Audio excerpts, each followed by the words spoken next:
You're not really ready until you're safe. Summer safely and drive calm. Trying to quit smoking? You don't have to quit alone. Way to Quit is here if you need help, have questions, or just need to talk. Tips, resources, and coaches are just a phone call away. Call 1-800-QUIT-NOW. That's 1-800-QUIT-NOW or visit waytoquit.org. Time to take KSL Outdoors. This is Utah's most listened to program about hunting, fishing, camping, and high adventure. All the gear you need to buy, where the fish are biting, and secret places in Utah and around the world where you can have a blast. KSL Outdoors with host Tim Hughes on KSL News Radio 102.7 FM and 1160 AM. Good morning and welcome to a brand new day. As always, it is a pleasure to have you with us bright and early on a Saturday morning. And I do mean bright. We're going to expect a high today of 68 degrees after a little cool air rolled through yesterday that kicked up the dust a little bit but didn't bring any precipitation. We'll focus on that. If Mama doesn't have too many honeydews for you around the house, then today would be a good day to get out and enjoy some of Utah's great outdoors. It's Tim Hughes, and a reminder, we're recording this program on Thursday in the studios of Broadcast House in downtown Salt Lake City. But Russ Smith is back with us from the compound up there in Sugar House for Sky Call Satellite. Good morning. Well, good morning. Yeah, honeydews, huh? You don't have any of those around your place, or what? Oh, she's got a list for her next husband. Oh, so it's a long one, is what you're saying. I hope she can find somebody that'll do them all, because I don't want to hear about it. The list will outlive you. Yeah. How's your week been? Oh, it's been a good week. We've been really busy here. It's finally spring, and people are going out. We're going to talk to a few of those people today, maybe. Yeah, and that's a sure sign that things are picking up. First of all, Dave Butts is supposed to be on with us next half hour. Where is he, by the way? Do you even know? We were discussing that last night. Well, we know he's in Mexico, okay? Somewhere down in the Yucatan. Yeah, Yucatan Peninsula. He is so buried in that place, he can't even find a place that doesn't have any jungle. I mean, he's struggling to find a clearing big enough where he can use the phone. Well, I did get a note from him. We were already on the road with a road trip, and I got an email from him, and he was headed out the next morning, I think. But I don't remember him telling me exactly what he was on the hunt for down there. And you're not even 100% sure, are you? Well, I remember saying the answer is no. A big problem right there. I remember he and I were talking about turkeys and something about a breed of turkey in Mexico that he's really interested in. Huh. I'm going to just say for now, let's just go with that. All right. And fingers crossed, because it is a difficult place to get a signal out. Fingers crossed we'll be able to pull that off in the next half hour, right after we get you a news update. The other story I'm looking forward to sharing is Trevor Katz, who I guess took a phone with him at the prompting of his girlfriend or his wife to climb Kings Peak. Yeah, it's always one of those situations where I really don't need the phone, I'm just going to Kings Peak, but, people insist I got to take it, I said, well, and I always tell them, you're probably not going to use it for yourself. It's always somebody else that needs the phone. Mm-hmm. And it came true. Sure enough. So we're going to have a discussion with him. Quite a story, and we'll wrap up the show with that conversation just before 8 o'clock, and we'll turn it over at that time to the greenhouse, who will be hanging out, Ton and Maria, hanging out today with Brian Lloyd from our friends at Olson's Greenhouse. I want to get Navadomskis in here if he's caught up on all of his sleep yet from a crazy week of skiing. I mentioned we were on a road trip, and boy, did we have one, sir. Yes, good morning, Tim, and I am allergic to honeydew, so don't ask me anything about those. I'll try that at home. I don't think I'll pull it off as a good excuse. I'm allergic to all melons, watermelon, cantaloupe, and honeydew, so I figured any kind of honeydew I'm not going to do. There you go. I'm joking with you a little bit about recovering from the trip, but I asked you before we jumped into our program today whether you were sore, and I'm telling you, my back, my knee, my legs still haven't recovered from 7 days of skiing in 8 days. It's a good hurt. It's a good pain. Those are the kind of things you want to feel. Sore from something you did like that. Yeah. It's funny we'd be talking about this today because this morning, which would have been Thursday morning for those that listen to Utah, I was going to say Utah Outdoors Radio, that listen to Utah's Morning News with Amanda Dixon and I on Monday through Friday. We were talking about a story that was released by Snowbird of a 95-year-old man. Did you hear this? No. Junior Banus, who previously worked at Snowbird as its first mountain school director and then director of skiing, is believed to have set the world record as the oldest person to helicopter ski at 95. Wow. That's great news, though. That gives me hope. Yeah. He was informed by the Guinness World Record that the previous helicopter skiing age record holder was 94 and 306 days old. Banus was age 95 and 224 days on Monday when he did it. But my goodness, he's almost 96 then. He's close to being 96 years old. And I said, after 7 out of 8 days of skiing in Colorado, I feel like I'm 95 years old this week. Tim, if we keep going at this pace, we might make 95. That's the key. You can't stop. It's hard to get going once you stop, so let's never quit. Russ can appreciate this. Mike was telling me, Navi was telling me on the road, I only have one speed, and it's too much. And so, I'm complaining about 7 out of 8 days. He's trying to convince me to retire so we can do it every day of our lives. Absolutely. I always take too big a serving that I can't. My eyes are bigger than my stomach, but I try to live up to it. Well, it was an adventure in that, and it was great to spend time with you and Gail, and Becky and I look forward to the next opportunity to do that. We loved it. I love Becky's attitude. It's always upbeat, Tim. I travel with her anytime, anywhere. Yeah, we need her to balance out my negative attitude, I think. So.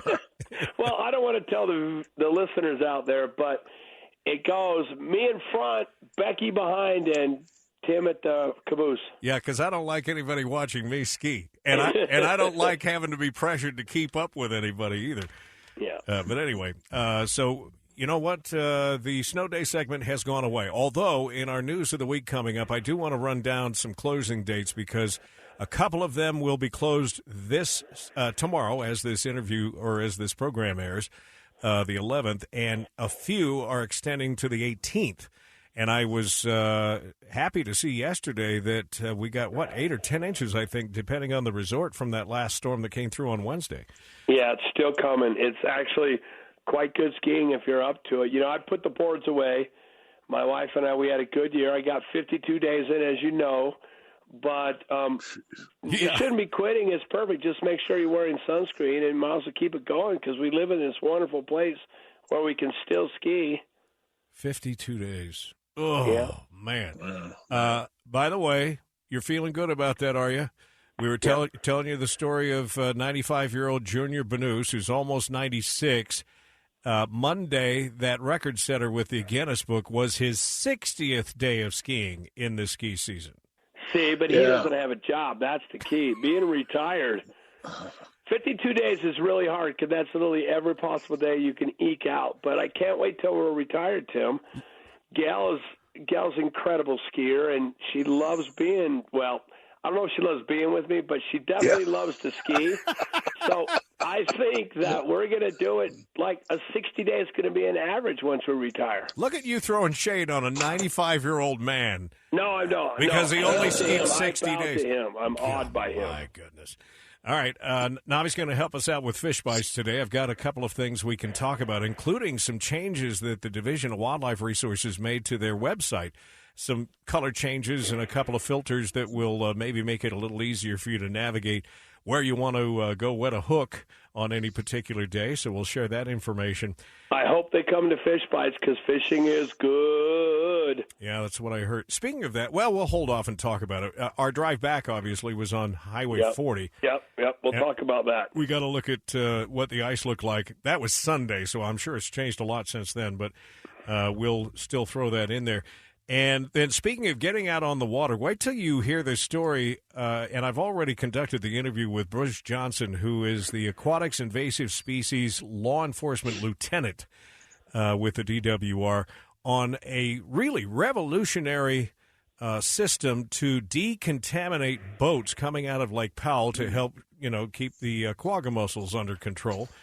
And it's, I'll give you a little hint here, it's a dip tank that if you have problems backing your boat on the average ramp in between a couple of boats that are launching on either side of you, you better get better with your skills to get your boat down into this dip tank. Jeez. Yeah, That's a great idea. Oh, it's quite a story. And by the way, it changes the time spent in doing a proper decontamination by the officials at Lake Powell, keeps it down from hours to just a matter of minutes, and does away with the 30-day dry time requirements, which means those boats can get back on the water quicker, which is all great news.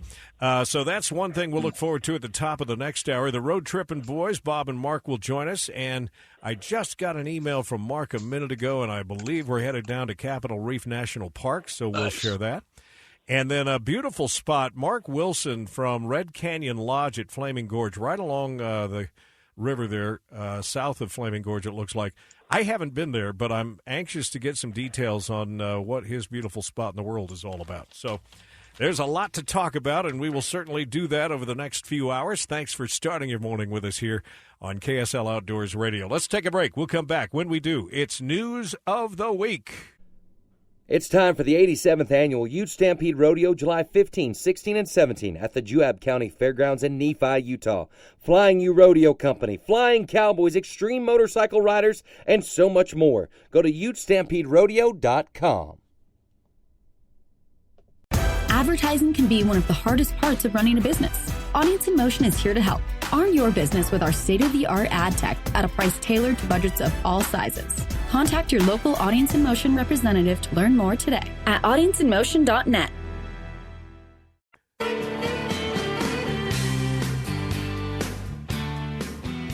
Welcome back to KSL Outdoors Radio. Tim Hughes in the studios of KSL up in the Sugar House area. Mr. Russ Smith, who I guess is considering changing the landscape a little bit of the compound up there. We probably can't talk about that this morning, but I'm impressed. Yeah, we're getting ready to retire. The business is not retiring, so don't even think about that, folks. Yeah. We're gonna still be here running it. We're not going anywhere, but we're gonna cut the compound in half. How's that? Yeah.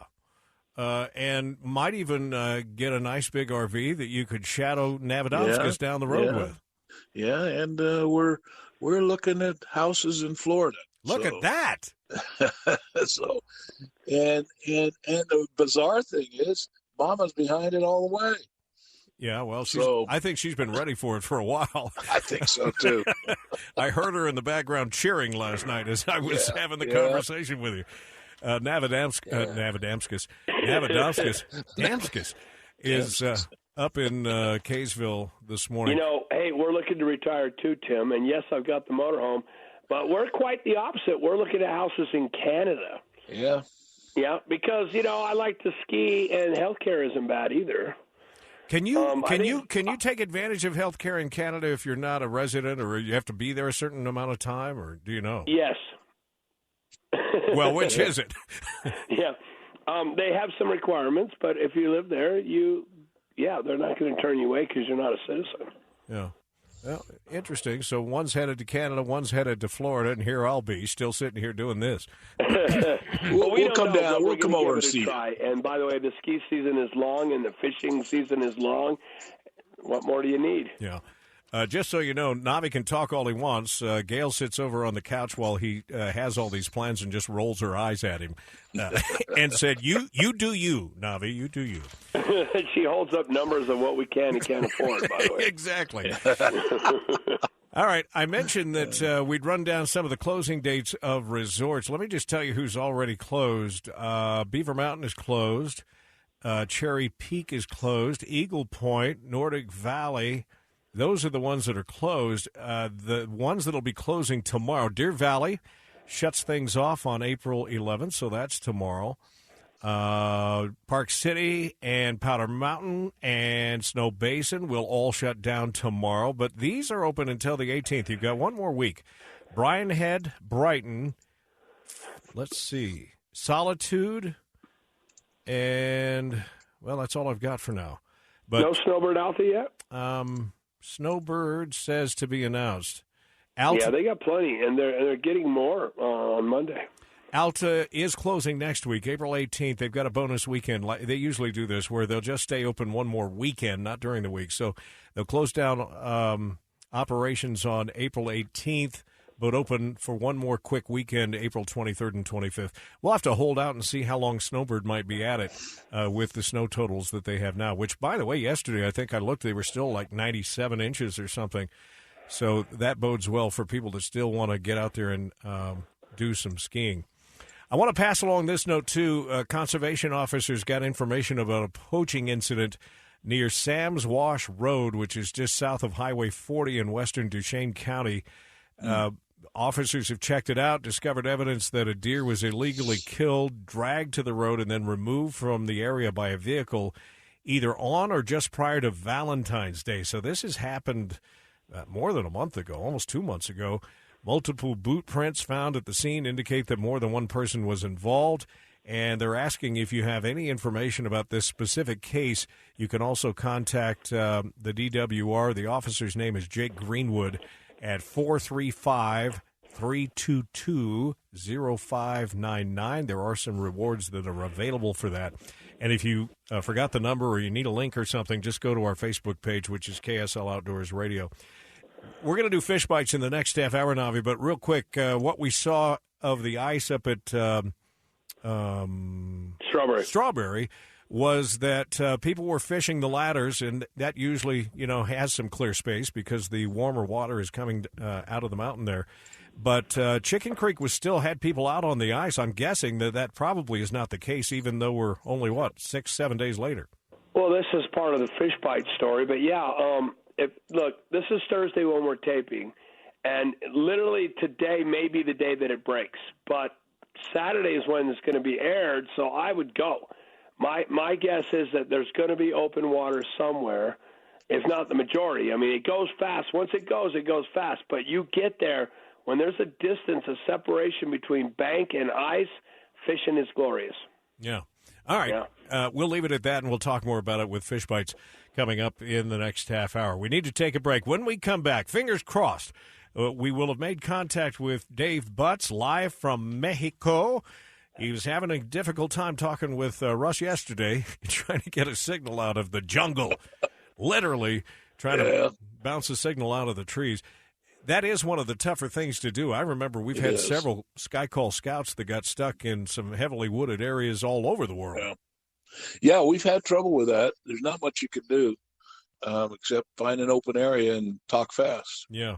All right, talking fast. We've got a news update coming up next on the half hour, and then the final 90 minutes of this week's KSL Outdoors Radio. Don't go away. I'm Dave Cawley, host of the podcast Cold. Our brand new second season focuses on the 1985 disappearance of a woman named Joyce Yost. Hear her voice for the first time. That's Cold Season 2, exclusively on Amazon Music.